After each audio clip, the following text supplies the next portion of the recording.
Hello guys, check natin tong mga notebooks dito. So, thick notebook to. Good for journaling, pag susulat ng mga scripts for content creation, or kung saan nyo siya pwedeng gamitin.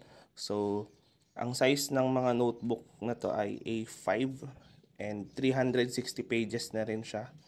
Meron siyang iba't ibang colors here and nandyan din yung colors niyan sa baba. Tignan natin yung page niya. O, buksan naman natin siya para makita natin. So, yung texture nito is smooth leather and pwede siyang tumagal kasi hardbound na rin siya, yung pinaka-cover niya. So, ito yung mga pages niya. Ganito siya kapal. Meron siyang day. Yan, notes. So, perfect to for note-taking, journaling, or kung saan nyo siya pwedeng gamitin for script writing.